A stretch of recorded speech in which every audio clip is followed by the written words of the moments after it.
take against the pre-qualified companies which have not complied with the terms of engagement.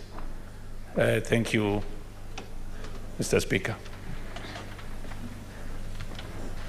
Honorable CS, proceed to answer the question.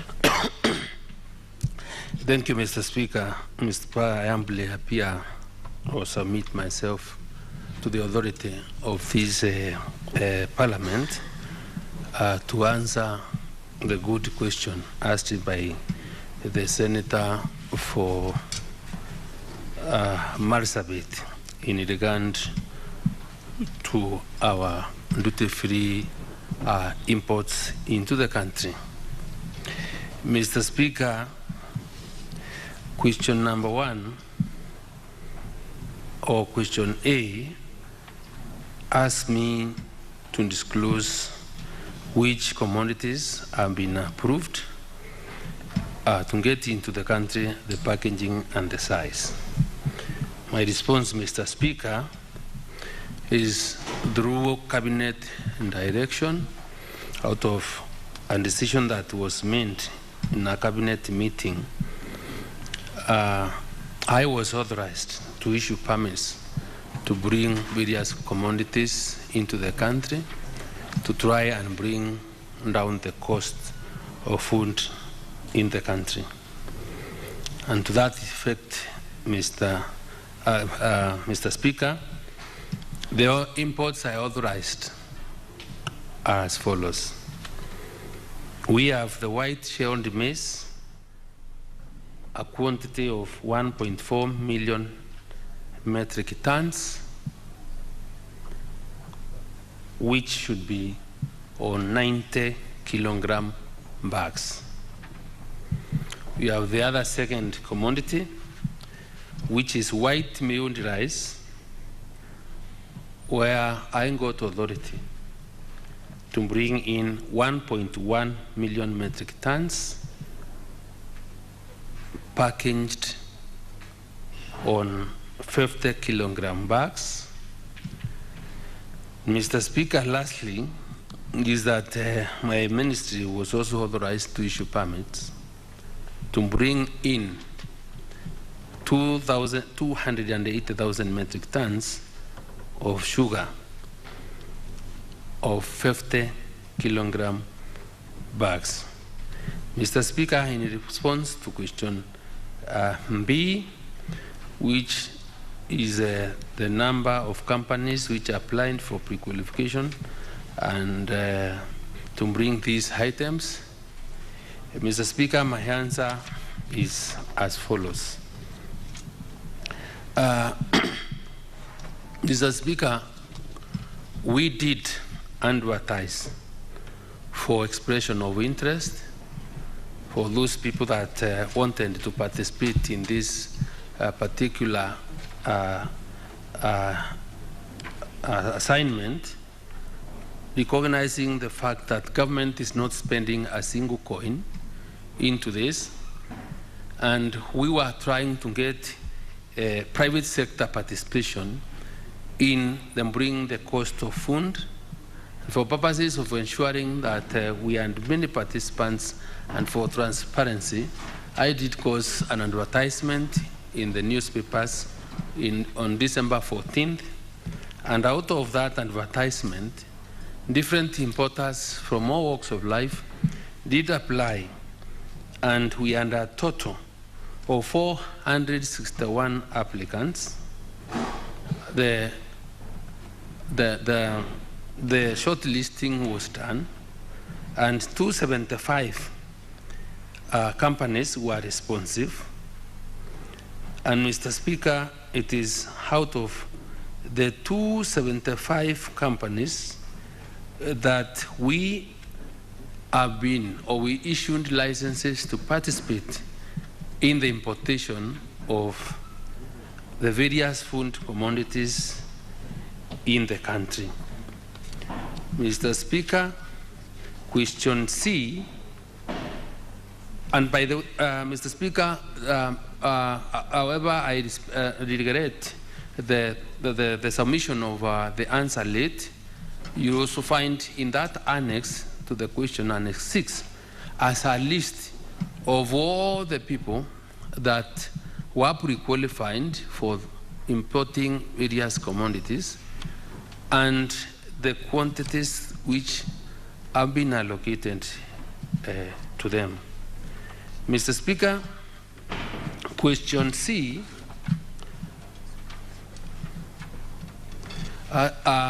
is partly answered by Annex C because it gives you the list of the companies that have been allowed to bring maize, to bring rice, and all the other, and sugar. But the question, Mr. Speaker, that is not answered in that question is how or what action I will take against the pre-qualified companies which have not brought the required or the permitted items. Mr. Speaker, allow me try to give the following answer.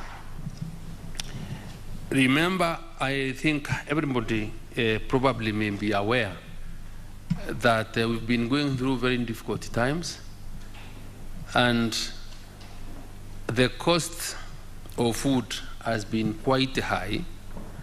And because the National Assembly, or Parliament for that matter, specifically the National Assembly, are not appropriating any money for us to use for procuring any food items, then we realize we must think outside the box. And thinking outside the box is how we will be able to bring in private investment or partnerships, collaboration in ensuring there is sufficient food in the country. This is what is informed this decision of giving people permits to bring food into the country and government waiving a duty on them as an incentive so that when food is available into the country, and the expectation that we had was that we have quite a lot of inflows of food, and the normal forces of demand and supply will be able to cause imbalance because of the inflow of great quantities, and for that matter, be able to reduce the prices of rice, which, Mr. Speaker, I'm very proud to say, today, when this administration took over, a bag of 50-kilogram bag of rice was going for 3,500 and above. And up to now, if anybody went to the market today, that kilogram bag of rice is retailing or selling at a rate of around 1,800, between 1,800 and 200, meaning that this importation, without any government investment, other than the waiver of duty, has been able to substantially bring down the cost of that important commodity. Mr. Speaker, there is nothing I can do for now for anyone who has not been able to bring the food items. Reason, Mr. Speaker, is that though I had legitimate expectation on my part as Minister for Agriculture and Livestock, charged with the responsibility of ensuring there is food and the country's food and nutrition secure, is that because this was not a direct investment or procurement where I would have cost people to provide minimums or guarantees, and where we are not putting any money, it may not be possible to reprimand. The only thing probably that I would do is to either look or understand why they were not able to bring in the items as they are applied, and probably maybe in future be able to exercise greater caution when allowing them to bring in import because they are in breach of our contractual obligation to bring in food. But Mr. Speaker, after hand and discussion with the importers, most of them, the major problem or challenge they've had is financing. It is not cheap, it is not easy to bring in 10,000 metric tons of rice or maize. because we are talking about an investment of beyond 1.4 billion shillings. And banks have their own stringent rules in assessing in different customer, and for that matter, most of these customers, the problem that they told me that they had was the issue of financing, because probably they never had an idea of how much it would have really cost them. Secondly, the other challenge, Mr. Speaker, is that because of the problems that have been experienced all over the world by the Russian and the Ukraine war, the grains, there is serious scarcity of grain in the world, and it has not been very easy to get the non-GMO maize, which I asked them to bring in the country. So there has been those are the main challenges, and right now, Mr. Senator Marsabit, that is the major problem that we found ourselves in. But as I finish, Mr. Speaker, probably it behooves every one of us to understand the importance of the country being able to feed itself, and the responsibility of ensuring there is food for everyone in this country is our duty as Kenyan people. But it's also the greatest responsibility of our elected leaders, because the people that elect you, the people that vote for you, trust you more than anyone else. So if you took this, the responsibility of sensitizing people or farmers why we need to get back to our farms and take advantage of the government interventions that we are making for us to be food secure, we won't be able to beat, to really overcome this problem. And Mr. Speaker, from this House, I can tell you that our projections, because of the government interventions and for us to be able to cure this problem of lack of food, that the country for the last 4 years has not produced beyond 30 million bags of maize which we require. But because of the government interventions and the grace of God that we've had very good rain, the fertilizer subsidy program that we've been running, then our projections had that we'll do 44 million bags, meaning we'll have covered our deficit by around 14 million bags by the time our farmers are harvesting in the month of August.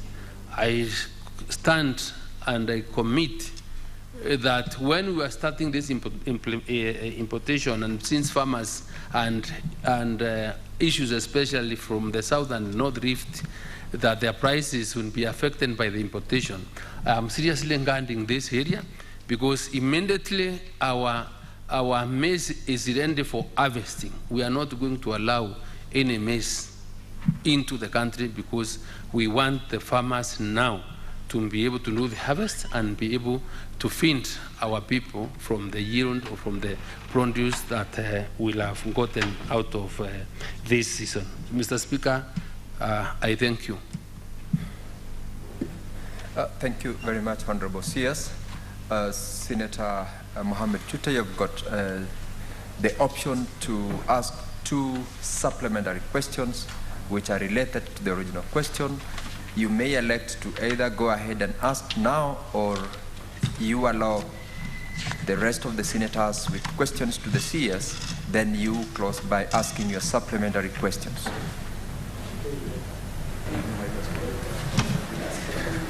Thank you, Mr. Speaker.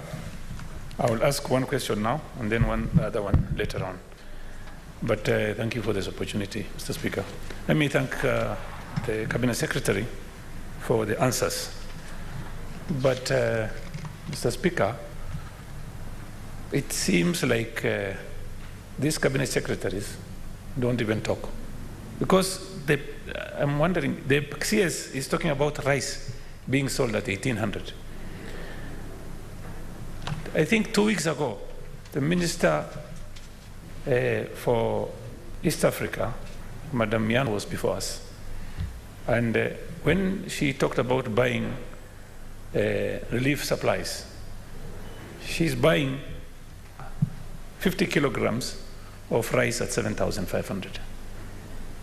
So is this the same government the CS is talking about when he talks about 1,800? And the CS 2 weeks ago told us he's buying 50 kg for 7,500. I think there must be option in making. You see, how can a government buy 50 kg so that you can come up with one price? Thank you, Mr. Speaker. Honorable CS. Into the House, which appear to be in conflict. But from where I sit, I want to say very clearly, and I want to be only responsible, that my ministry, or in the course of bringing these commodities to the market, I have not designed, we have not spent a single coin from public coffers.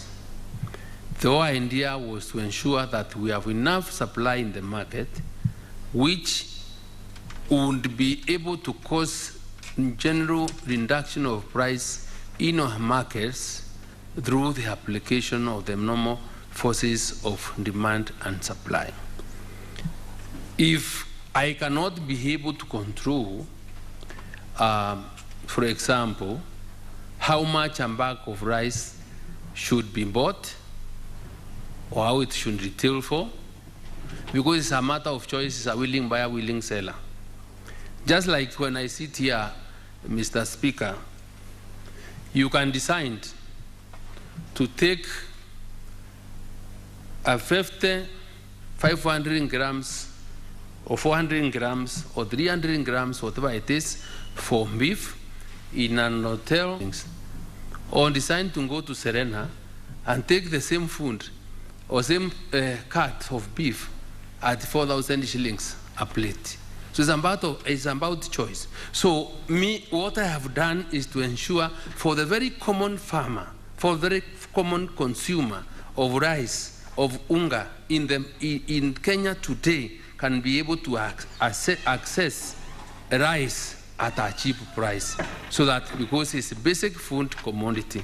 So I am not able to really determine what margin or what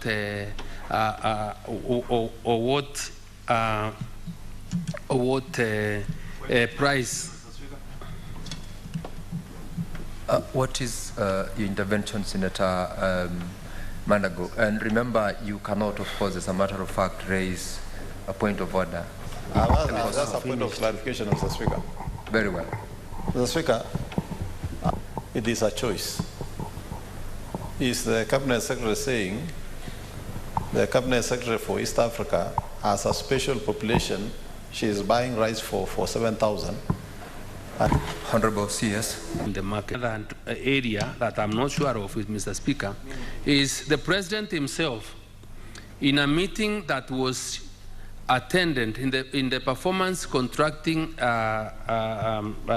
resorts announcement at KICC once and said that the supplies branch and pre-qualified people that were selling these commodities are 7,500. But in the market, there were lower prices. Mr. Speaker, the prices that I think I'm being pendled or referred to are very old prices that apply. Because I did not know. Mr. Speaker. Proceed, Honorable CS. Let's allow the CS to proceed. Let's allow. Mr. Speaker, is it in order for the CS to say the information is being peddled in the House? I haven't seen, Mr. Speaker, the House. Let us allow the CS to be heard in silence. Honorable Chuta, Honorable Manago, allow the CS to respond in silence. Proceed, Honorable CS. Mr. Speaker, I direct that ministries must adhere and do pricing and get proper prices indications in the market for government to save money. So why I'm saying I am not able to commit is because I don't know when these prices that their reference is made to were taken. But what I am telling you today is that if you went out to the market today, because we have brought in 530,000 metric tons of rice, the price of the 50 kilogram bag of rice is below 2,000. That one I know is something I am sure of. The importers are complaining to me, saying, Mheshimiwa, you people authorize very many people to bring rice. We are not able to sell. So when probably anybody that bought rice before the coming in of the essential commodities that have come in, probably one bought at high prices. I may not know, Mr. Speaker. Senator Chuta, you will still have an opportunity to ask one other supplementary question, but in this instance, I'd like to allow Senator Lelegwe Steve Lutumbesi Samburu. Sorry, Mr. Speaker, I was intending to ask the previous Cabinet Secretary the question. All right, thank you. Senator William Chetumo.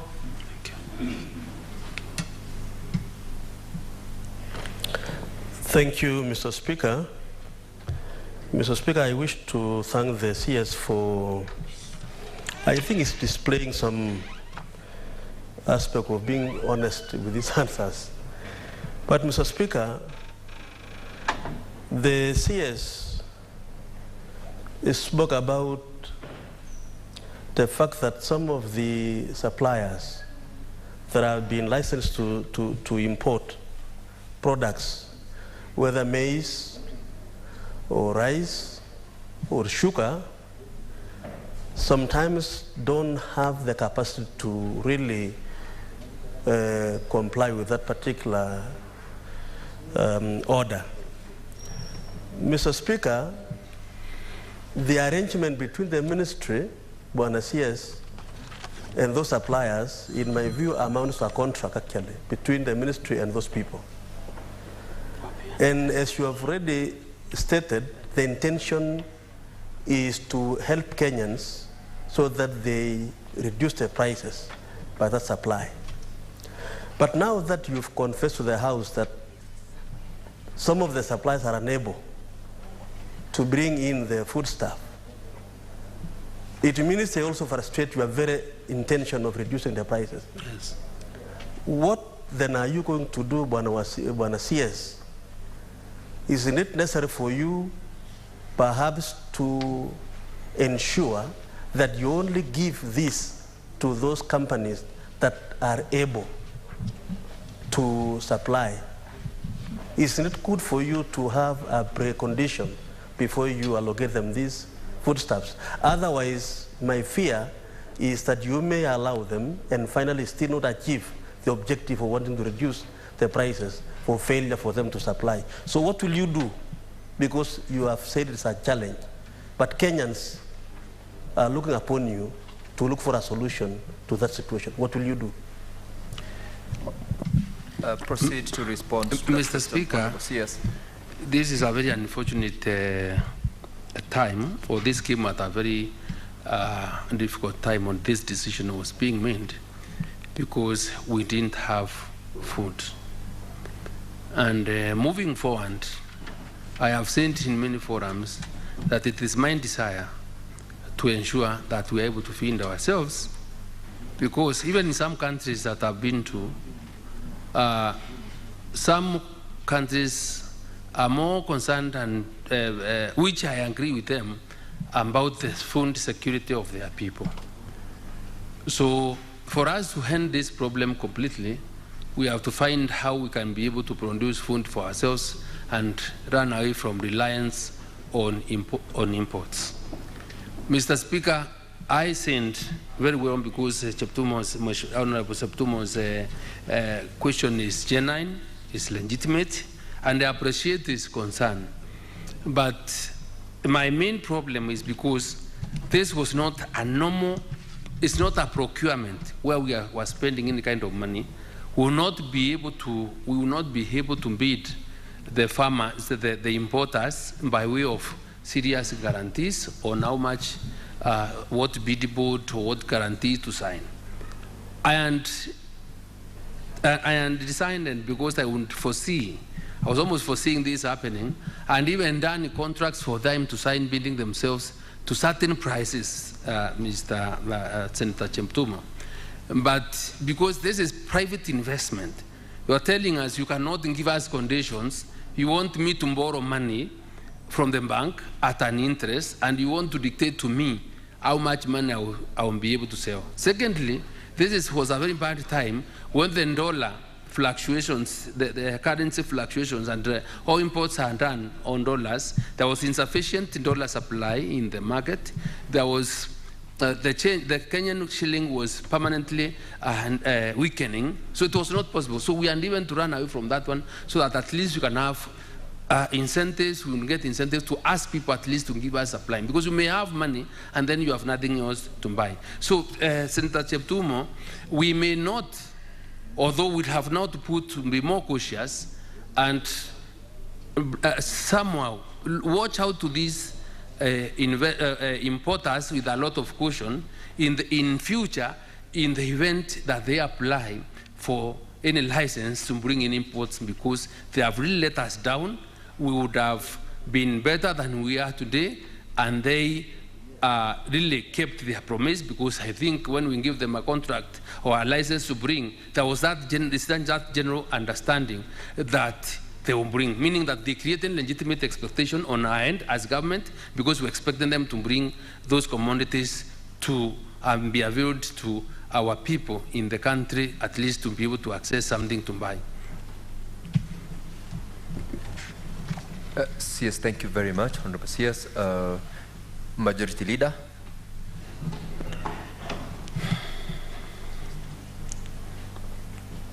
Thank you, Mr. Speaker. CS, I appreciate the answers you're giving, more so on what we are doing as a country, because it's embarrassing that we are gathered here in the 21st century as a big economy in this region and still debating about importation. I think your answers need to be more reassuring on what exactly we are doing, so that we stop this business of relying on farmers from other regions. Because the long and short of what we are discussing here is, how are we procuring from other farmers?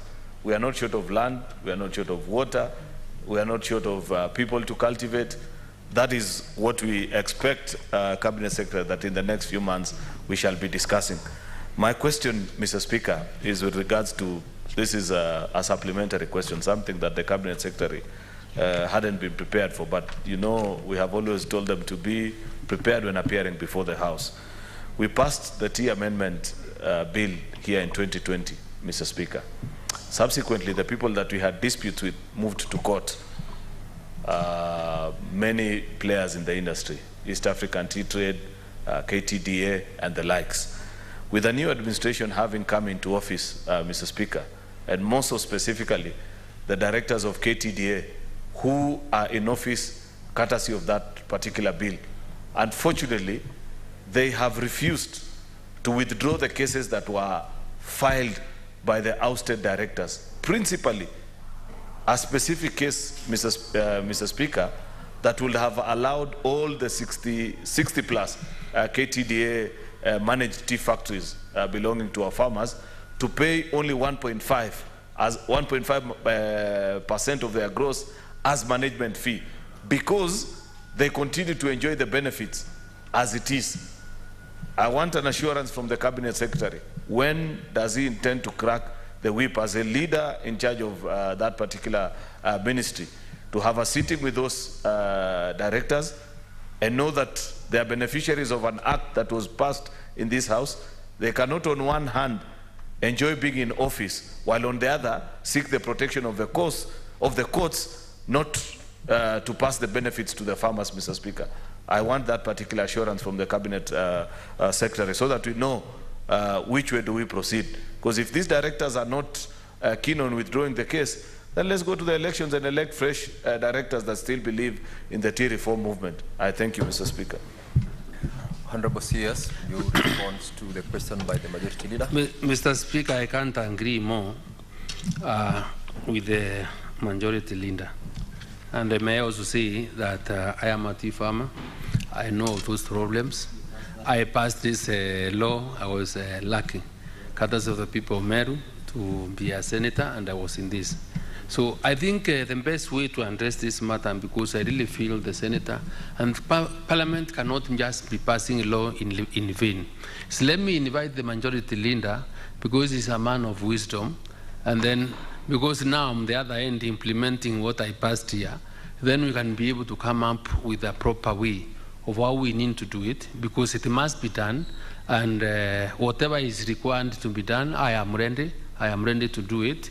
And Mr. Speaker, then I can report back. But I am willing to take up that challenge and ensure that is best. Mr. Speaker, the issue about tea farmers in the country is something that is so close to me. We have around over 650,000 small-scale tea farmers who really depend on tea, and we are really focused on how to improve the management of tea in the country to ensure there is increased productivity, there is increased yields, to ensure that we have better return for tea. So I think, Mr. Speaker, allow me ask the majority leader to come and sit with me and then share his wisdom on how we can be able to manage this, and with the support of the members of parliament, we will be able to resolve the problem. Thank you.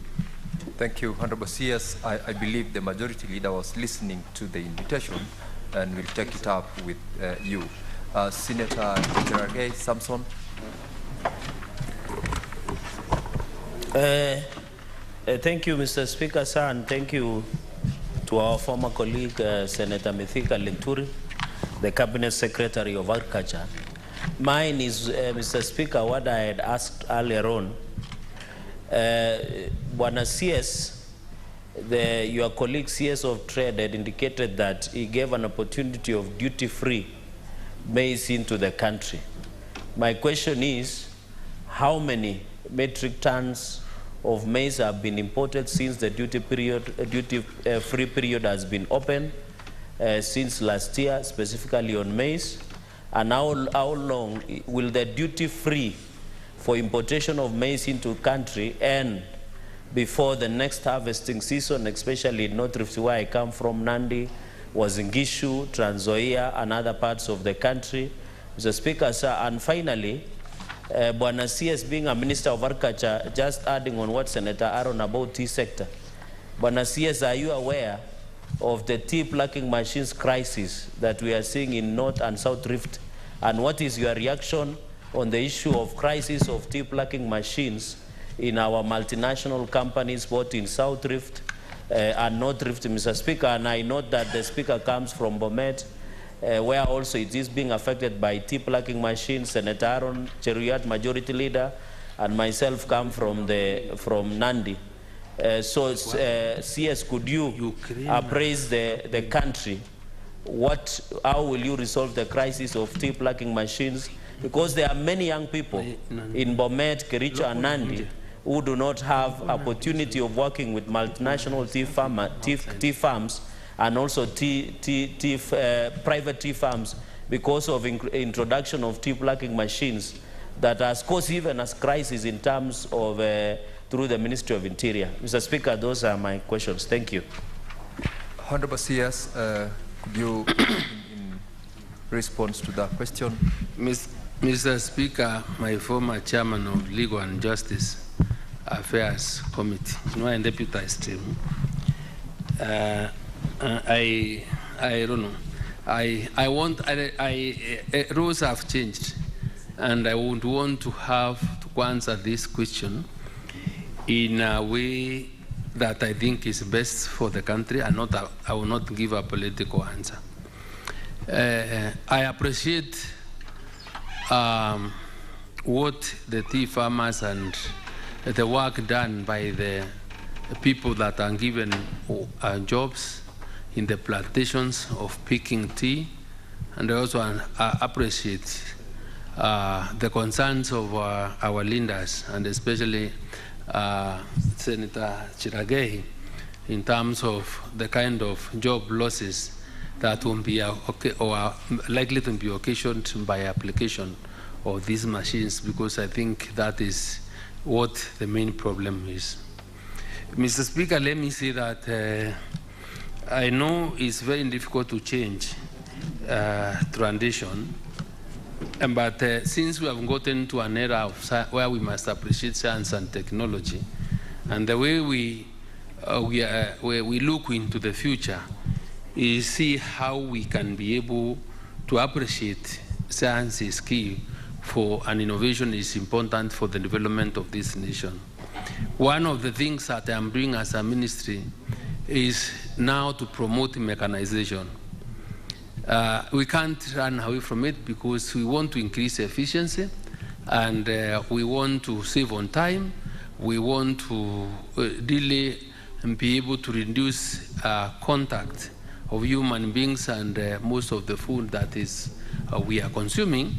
And that is why you find that even in the many markets that we're exporting our horticultural crops, there are certain standards that have been set where we must be able to give, or the consumers must be able to trace source of the food to ensure that it is safe. So in regard to these machines we are talking about, I think the only best way for us to deal with this matter, it cannot be that instant. People must be prepared. We must work closely with the leadership to give alternative sources of income to those people that are permanently in those farms. And that way we are willing to get to see how we can be able to support one another, because I think that is the major problem that we are likely to face. I am also getting into areas where we are going to mechanize, and we are in the process of ensuring that we avail other farm inputs like tractors and harrows to our farmers, so that we can be able to get to be able to produce faster. And I think this discussion requires us to sit soberly and also pick the minds of the great leaders of this country, like the senators, and then I will be guided accordingly. But we are willing to engage and believe in consultation, so that at least we are able to move forward together. In regard to the other question of how much we are bringing in, I assure you, Senator Chiragei, that the interests of the farmers are very close to my heart, and I will not allow any imports that are likely to mess our farmers in the country. We didn't allow in the importation in the short run, so that to avail food, because we are not producing enough. And even before we did, and given them notice, so that they knew. So up to now, Mr. Chairman, Mr. Speaker, we have brought in 277,444 metric tons of maize, which amounts to 3,082,718 bags of 90 kilograms. And out of this, we've had 106,988 from Uganda, 37,149 from Tanzania. We've had yellow maize from Ukraine of 42,464. We've had Ethiopia and South Africa, giving us 90,843. That is what gives us a grand total of 277,444 metric tons. Those are the quantities of the maize that have come in up to yesterday. But I expect to get more maize coming in at the end of this month, because importers have shared with me the Bureau of Lending and the quantities and the source. And I'm trying to assure the country and those people that are busy out there that we are bringing in food of the right quality that is acceptable in our Kenyan market. There is no GMO coming, contrary to what many people are saying. And my KEFIS, KEPS or other agencies, I've asked them to be on the lookout to ensure that whatever comes into the country conforms to the advertisement, that the specs that I put in the papers on the 14th of December, Mr. Speaker. Thank you. Thank you very much, Honorable CS. Before I allow the next series of members to ask questions, CS, you may resume your seat. I've got a communication to make. Honorable members, with communication on visiting teachers and students from Ndararua High School in the Greater South Nairobi City County. On the public gallery, we have 51 students accompanied by 3 teachers from Ndararua High School in the Greater South constituency, Nairobi City County, who are in the Senate on an education tour. Honorable Senators, in our usual tradition of receiving and welcoming visitors to Parliament, I extend a warm welcome to them, and on behalf of the Senate and on my own behalf, wish them a fruitful visit. I thank you.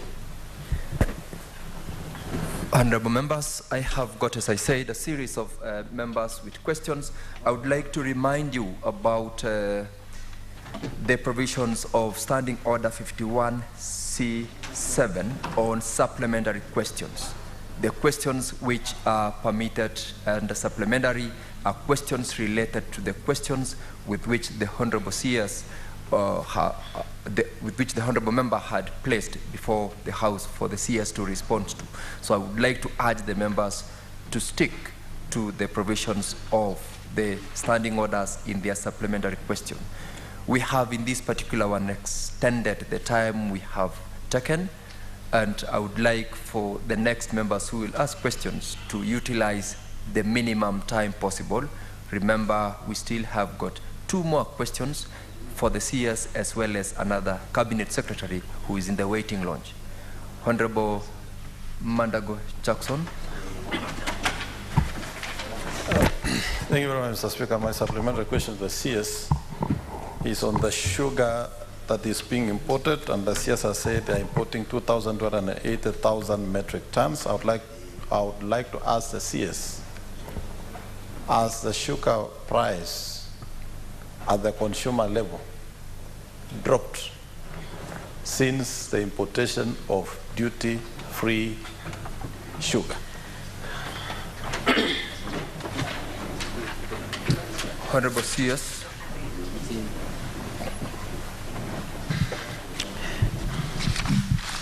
Mr. Speaker,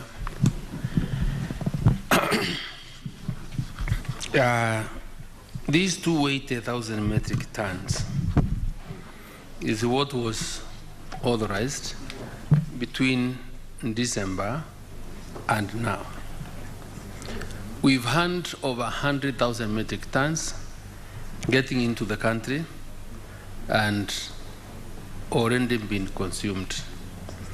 I remember in the month of April and May, mid-May, in the month of March, April, and May, a 50 kilogram bag of sugar was retailing for around 53 to around 6,000 shillings. That is from the prices that we were able to gather after we brought the 80,000 metric tons of sugar and come into the country. And out of the first authorization of 100, only 20 was remaining. So, Mr. Speaker, because it's a very fast-moving commodity, we were able to stabilize the market for a short time. And there hasn't been any sugar within the Comesa region, which really supports this country. And I think everyone knows that our milling capacity in the country has continually decreased. Cane farmers are not very keen now in producing enough because of the problems that have been in the sugar industry. And it is out of this realization, again, Senator Mandago, that when the prices of sugar shot up to the tune of 80,000 shillings again, we realized that for us to be able to contain the situation, is to seek more authority to get more sugar coming from the non-COMESA region, because there isn't any sugar within COMESA. So it is on 25th of May that I again sought cabinet approval, and we licensed, or we gave permits for importation of another extra 180,000 metric tons. Out of the permits that were given last month, I want to be honest, because it is not fair or reasonable or gentlemanly to not be clear, and especially when making presentations to a House of Parliament. We've not been able to bring, no importer has been able to ship in sugar out of the last, the few permits of 180. But I expect inflows of sugar in the second week of July, and for the last 1 month, the prices of sugar have been quite high, because we've had very little supply of the commodity in the market. We also attribute to that increased price to the dollar versus the Kenya shilling fluctuation, because our currency has continually weakened. Remember, we are exchanging a dollar to a shilling at 142 shillings. But let me also mention that for us to really be able to deal with the issues of food in this country, we have to deliberately invest in our farmers. We have to deliberately, as leaders in this country, really to sensitize the country and our farmers to really get back to the farms and take advantage of the interventions that the government is making. So without our increased production of cane and increasing our milling capacity of the sugar mills, then we will continually live in this problem. I've had a meeting with the sugar caucus of the senators and the governors from the sugar and growing belt. We've had discussions, and we are coming up with a program on how to address this issue so that there's increased production of cane and milling. So when we come, because we're coming with some reforms and to this House, we kindly ask for support. And I think the sugar bill, I think, is also lying somewhere, which we're asking meetings for us to make considerations and see how to address the issue. But as of today, I want to consent and maintain that the sugar price is a bit high, but in the next few weeks, we will be able to bring it down once the imports of the 180,000 metric tons start coming in. Thank you. Thank you very much, Honorable CS. Senator Adan Dula Fatuma.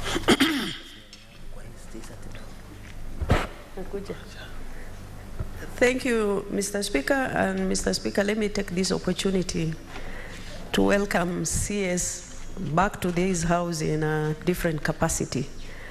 And congratulations, Senator CS Mithika Linturi. Mr. Speaker, I wish you can allow me to ask a question on livestock. Of course, for us who are pastoralists, we know agriculture and livestock is devolved.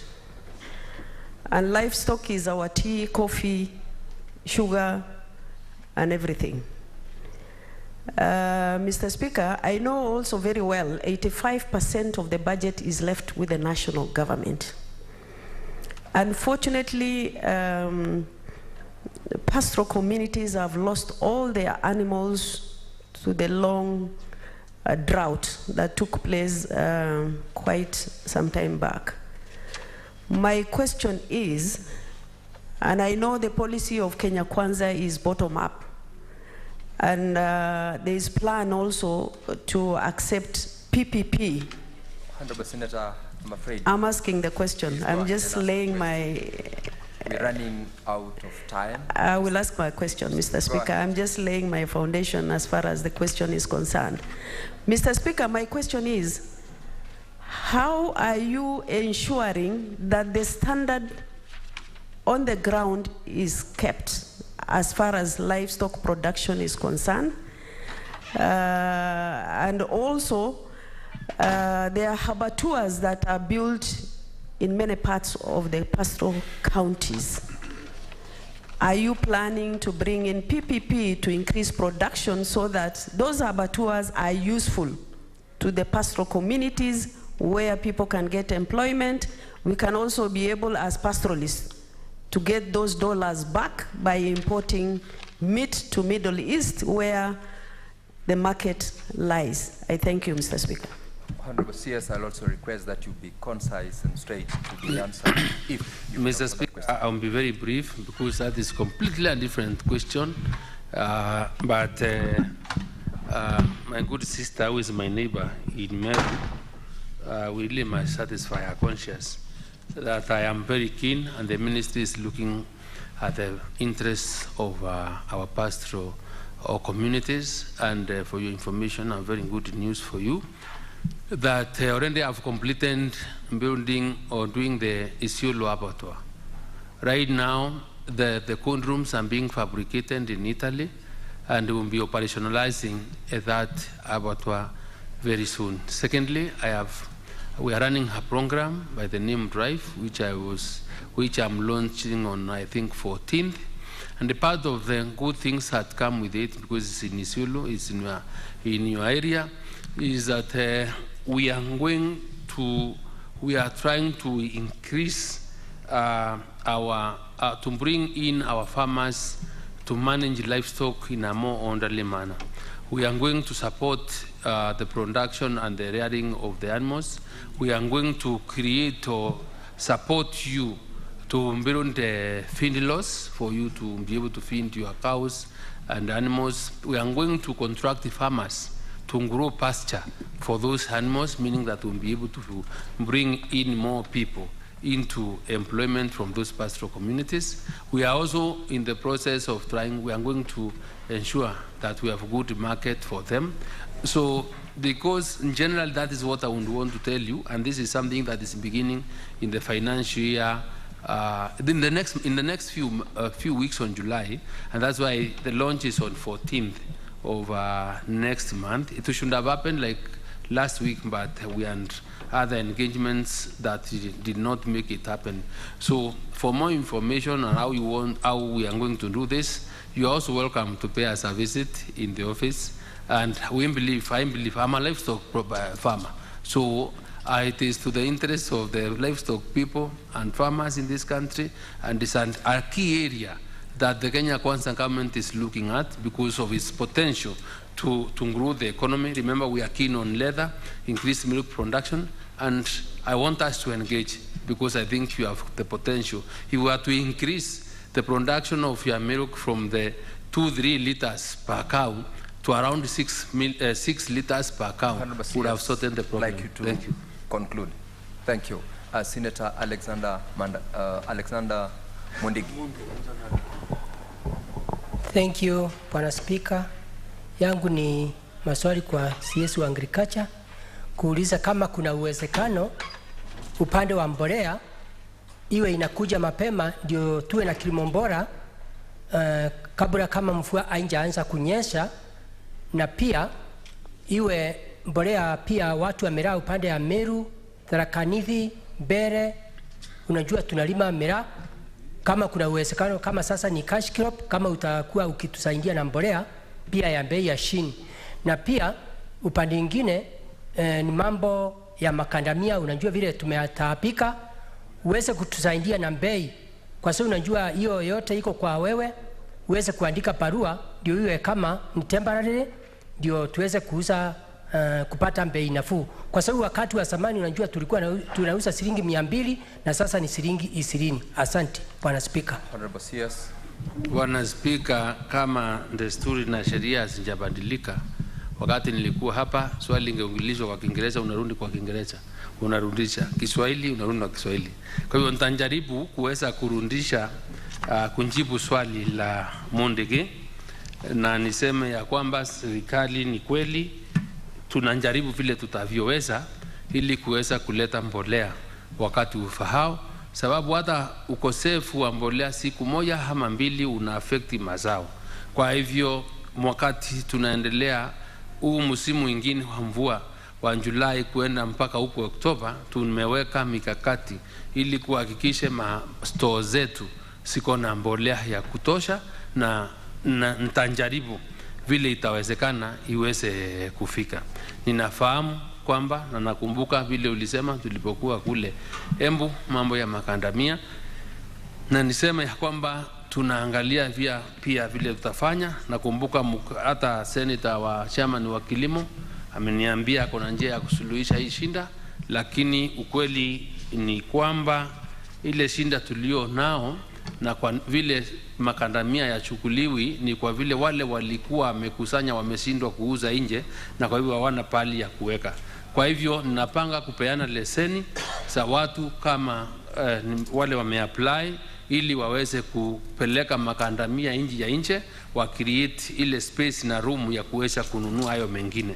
Na pia ili kuchunga mkulima, nimepeana ruhusa kwa chairman wa Hafa kuenda China na maofisa wengine kuenda kuangalia soko, ili tusiweze kuwa tumepea watu hapa ambaye wanapata bei iko juu zaidi na alafu wanakuja kununulia wakulima wetu na pesa iliyo chini. So in another I think 10 days hii mambo itakuwa nimemalizana nayo, na kwa hivyo Mondege ninajaribu vile ninavyoweza, ni vile tuko wachache pale. Kwa hivyo tafadhali maoni yenu nayataka, na kama if you have a better idea on how we can do it, then niko tayari kukaa na nyinyi tuweze kukubaliana. Asante. Thank you, Honorable CS. You did very well until when you're just about to conclude, you forgot that you were doing it in Kiswahili. But nonetheless, you have responded. Honorable members, I would like to give the last Honorable Murango. So that we close on this particular question, I'll request that you also be quick, and as well the CS kindly just respond directly to the question as it is asked. Asante sana mstahiki Spika kwa kunipa hii nafasi kumuuliza waziri wa kilimo, na yangu si mengi. Waziri, kwanza hebu nikushukuru. Mswahili usema mgala muwe na haki yake umpe. Kwanza ile kazi umefanya juu ya mbolea, leo nimetoka Moya na wakulima, ile shinda ilikuwa umeitatua kwa muda mfupi sana. Saa hii wakulima wanafurahi. Jambo kidogo tu, fertilizer 17 na 23, hiyo maneno tufunge, tupange maneno ya ndege kwa sababu ya wale kuelea. Hiyo ingine waziri, ni kwamba yangu ni mambo na hiyo mchele. Saa hii umetupatia mbolea, tunalima mchele Moya, Bunyara, Hero na Mbura, na tutalima mchele ya kutosha. Kwa hivyo ningeomba kwamba wakati mnafanya uamuzi wa kununua mchele kutoka nje, muhakikishe ya kwamba ile ambayo tutalima kwa hiyo mbolea ya ruzuku umetupa kwanza, mmechukua yote, wakulima afurahie. Alafu kuna kiwanda inaitwa MRGM, ilichukuliwa mchele na KNTC, najua haiko kwa wizara yako, lakini toka Disemba mpaka wa leo hawajalipwa pesa yao. Wameanza kukopa pesa ili waweze kupanda mchele, kwa sababu huu ni msimu wa upanzi. Ningeomba pia uongee na waziri, kwa sababu hii ni kilimo pia, waweze kulipwa, wasinje wakakopa pesa ambao ama wakose pembejeo za kupanda ya kushughulikia mchele. Asante sana kwa kazi ambayo unafanya. Thank you, Senator Murango. Honorable CS, I hope that will be done in the next 30 seconds. Namshukuru Senator wa Murang'a wa Kirinyaga, sababu hakuna swali ameniuliza. Ameongea. Thank you for the compliments. Na niseme ya kwamba nitajaribu. Nilipopata shinda yako ya mambo ya fertilizer, nilipata nikiwa nje ya Nairobi, na unaona nilifanya kazi, and I'm happy watu tayari wamepata fertilizer. Nataka pia kusema ya kwamba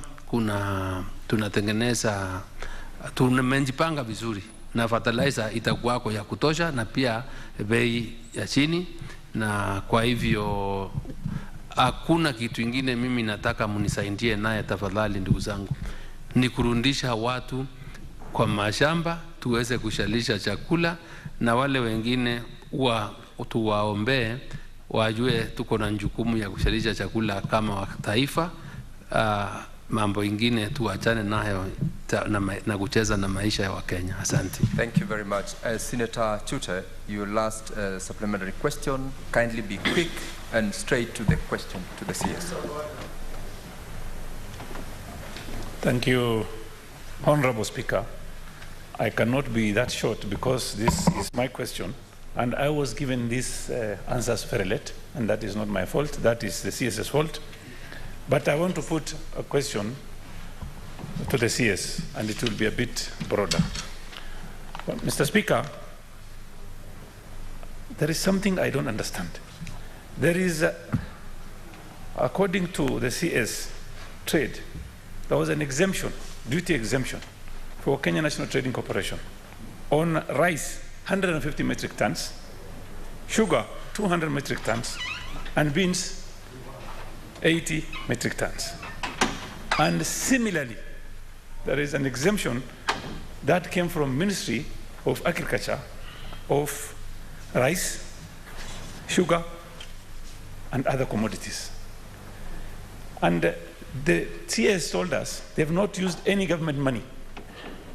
Mr. Speaker, if the government has given exemption in the tune of billions of dollars, does it mean that the money that was exempted is not public money? Of course it's public money. What I want to ask the CS, Bwana CS, what are you going to do so that between the two ministries you can sit and discuss and agree on which formula to use? Are you going to use KNTC formula, which is going to be very expensive for this country? Because if you give an order to KNTC gives an order of commodities and the goods prices abroad goes down, of course KNTC is going to lose heavily. So my question is this: what are you going to do to incorporate the importation of goods between your ministry and the Ministry of Trade, so that you concentrate on one way of importing goods? Because the way you are doing, I accept that is the best way to do, because the government is not incurring any cost, any losses. KNTC is going to make heavy losses because of exchange of dollar rates and also price variations. And finally, Mr. Speaker, I would want to ask the Minister, would I be wrong if I ask this Honorable House to initiate parliamentary inquiry to investigate your ministry? Because we are aware your ministry and trade ministry is giving permits below the table.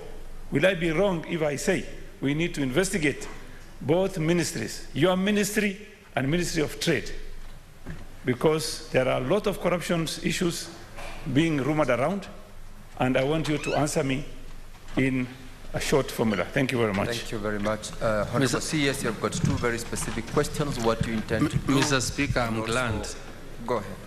Mr. Speaker, I am glad that the member himself concedes to the fact that corruption and those other issues on giving of permits is a rumor. So I can give the actual position because I'm open and accountable to Parliament, and we cannot stop Parliament from making an inquiry, and we are ready to provide any information if so asked. But the position, Mr. Speaker, is, remember, we are in an ambitious process of trying to open government to scrutiny for everyone. That's why we are running an in-government. And we want to get there 100% by end of year. So sugar importation licenses or whatever it is are done online, Mr. Speaker.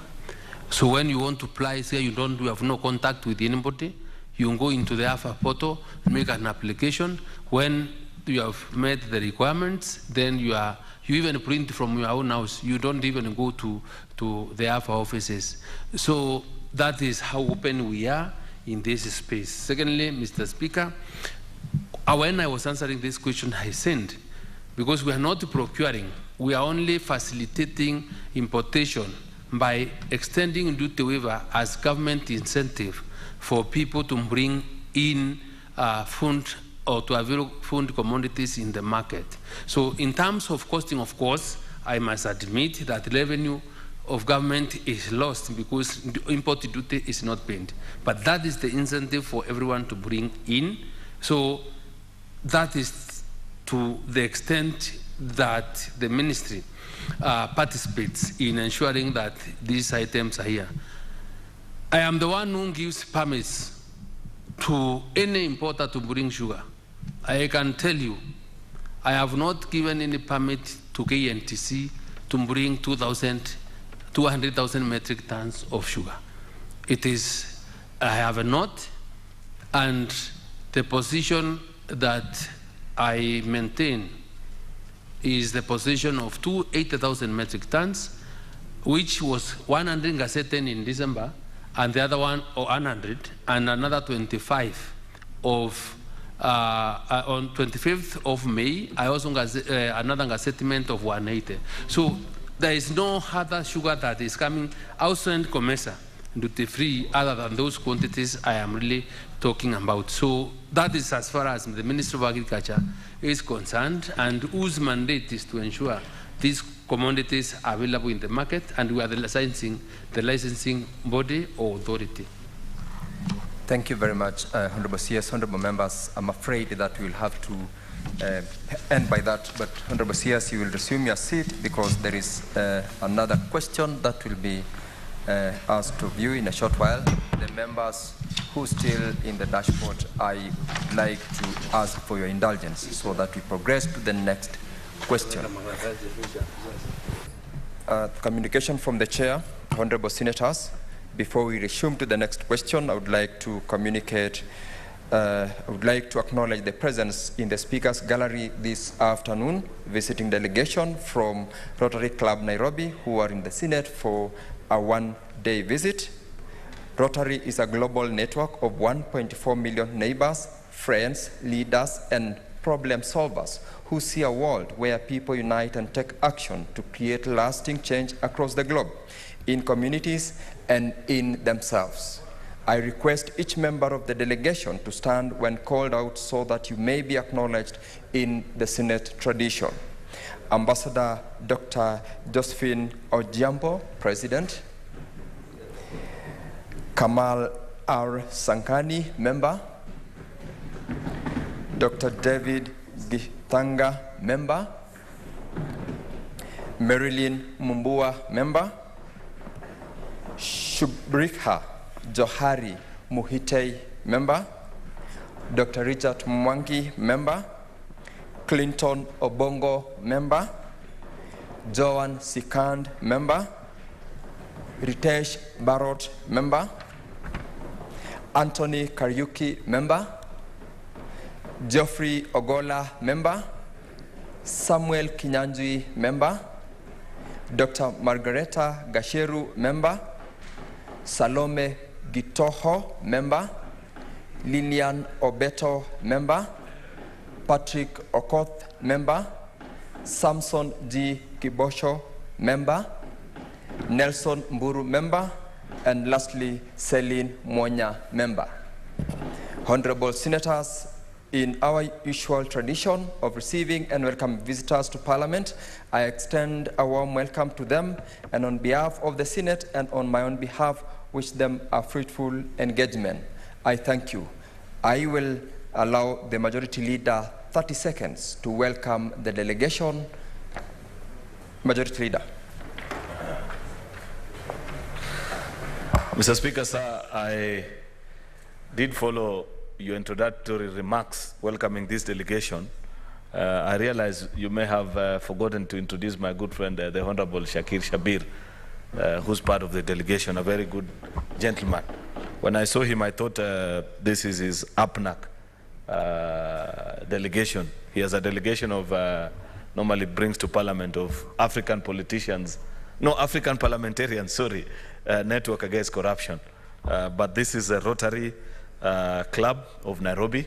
I know the kind of work that they do, the Rotary Club, Mr. Speaker. We celebrate them for the great work that they do to humanity. I hope they'll have a full value for the time that they have taken to come and see the operations of the Senate and the study that they are undertaking here. Mr. Speaker, I hope that each of us that want to challenge colleague senators who are here, that you will first ensure that there's a Rotary Club in your county, and if there is one, please support them, because this institution does a lot of humanitarian work across this country and across the globe, and it's good to be a member because it's founded on a simple principle. If you're blessed, bless others as well, so that you can become a channel of blessing. So I celebrate them and do welcome them to the Senate. Thank you, Mr. Speaker. Thank you very much. To Honorable Shabir, indeed, it might have been a typo. The name was missing, but you're welcome in the Senate. Thank you very much. Now, we will call on to the next question. That is question number 024. The Senator for Marsabit, Honorable Mohammed Chute, you proceed to ask your question to the Honorable CS. Thank you very much, Honorable Speaker. Let me first of all thank the Minister again for the answers, and also appreciate, I'm also a farmer. I got some fertilizers for my farm in Naivasha at a reduced price. Thank you very much. I go now to my question, question A.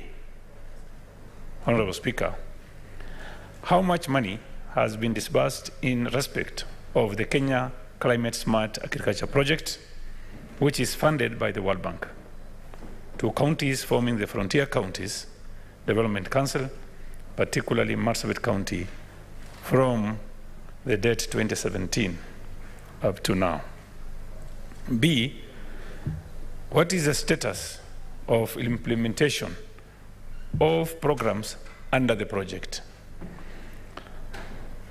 Finally, C, could the Cabinet Secretary clarify whether there has been an audit of the project, and if so, provide the audited financial and impact assessment report for the year 2017 to 2022?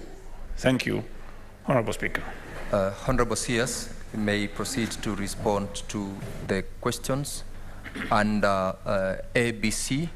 I hope you should be able to do that, hopefully in the next 5 minutes maximum.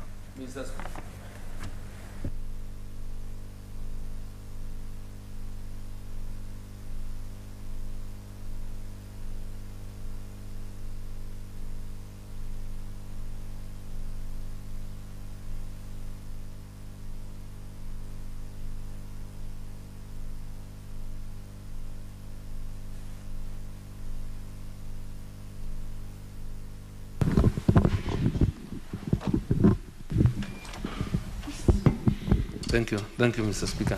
So, I'm trying to say, Mr. Speaker, that this is a funded project in 24 counties.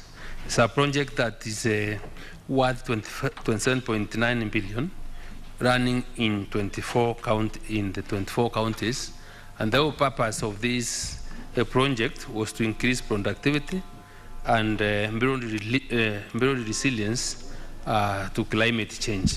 Mr. Speaker, question number 1 is I am supposed to give a breakdown of the amount of money that has been extended to the North Frontier counties from this project. And Mr. Speaker, looking at page 1 of the answer that has been given to you, you find that the North Frontier counties as a development council, which is composed of Marsabit, Isiolo, Tana River, Garissa, Wajir, Mandera, and West Pokot and Lamu. Mr. Speaker, a total of 5,194,188,157.64 has been disbursed to these 8 North Frontier counties, and we've had an accumulative expenditure of around 4.109 billion, leaving a balance of 1 billion. To be specific, Marsabit has received 535,888,674. That is the amount that has been disbursed to it. And Mr. Speaker, that is the answer to part A of the question, because I'm cognizant of your direction. The status of implementation of the program, Mr. Speaker, is that in Marsabit, the project is 100% complete. And when we look at the cumulative performance of this project within the 24 counties, we will see we are at 80% because some counties have not fully implemented the programs they are supposed to be doing. But this project is meant to lapse on 30th September, and I'm sure by the time we get to that 30th September, all the other counties will have really achieved their target. So, Mheshimiwa Senator Marsabit, 100%. Your good people, your governor has done a good job because we work closely together in the implementation of this project. The last question, Mr. Speaker, is whether there has been any audit of this project, and if so, we are supposed to provide the financial audited statements. Mr. Speaker, I want to say that the project is audited by the Kenya National Audit Office, and we have the audit reports for this period 2019, 2021, 2022. The reports, I think, we've already furnished the House with the audit reports from the Auditor General, meaning we are up to date, but the final one will be done once the term of the project is done. And Mr. Speaker, I beg to end there and probably entertain any supplementary question that may arise. Thank you very much, the Honorable CS. In the interest of time, I believe Honorable Chute, the question has been well answered. I would like to appreciate you, CS, for taking your time, for the responses that you've given us. Next time, when you're called upon as well by this House, we are accountable to the public and the people of Kenya. We believe and expect that you also come and respond to the questions coming from the Honorable Senators, because they do so in the interest of the people of Kenya. At this juncture, Honorable CS, you and your team, we appreciate you, and you are discharged.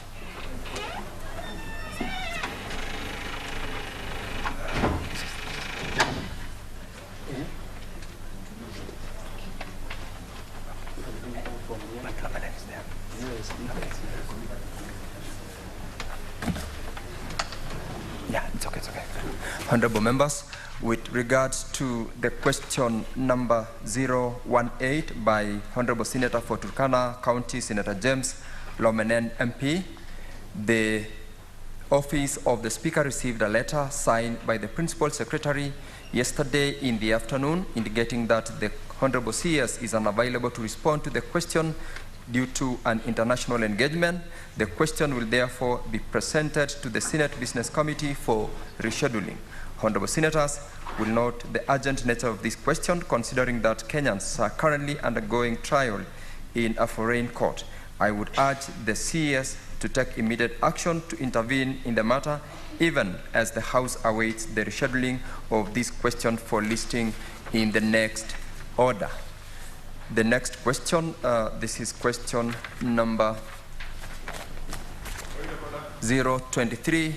The Honorable Senator for Samburu County, Senator Dr. Lengwe Tumbesi MP. Prepare yourself to ask your question. Yes, Senator Chute, what is your point of order? Mr. Speaker, according to the chair, it is like you got the answer yesterday, the letter yesterday.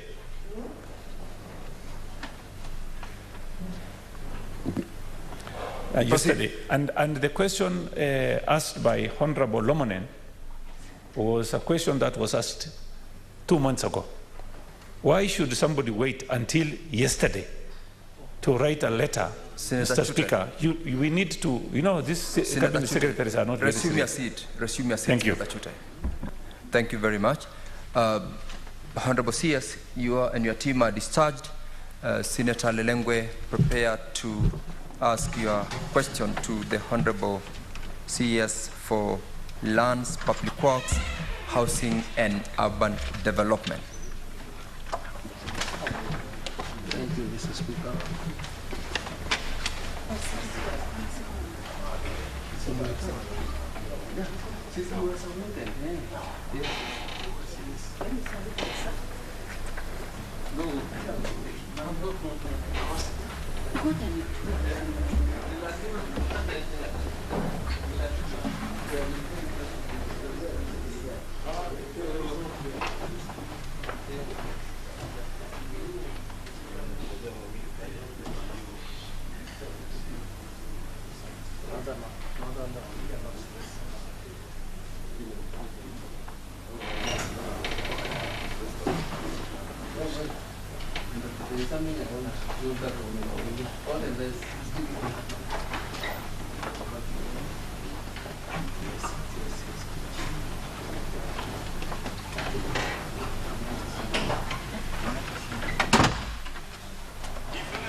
Welcome, Honorable CS and your team from the Ministry of Lands, Public Works, Housing and Urban Development.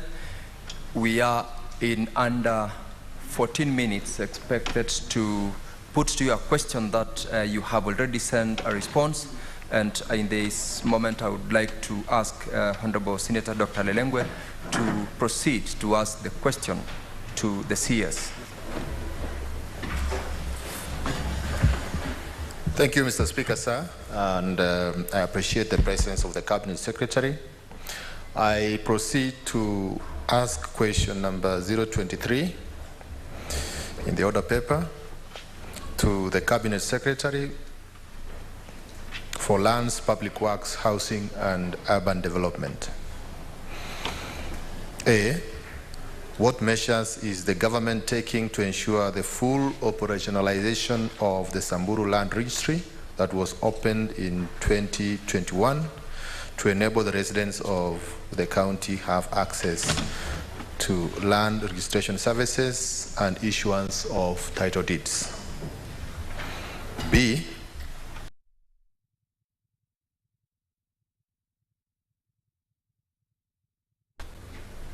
Registrar to Samburu County. Thank you, Mr. Speaker.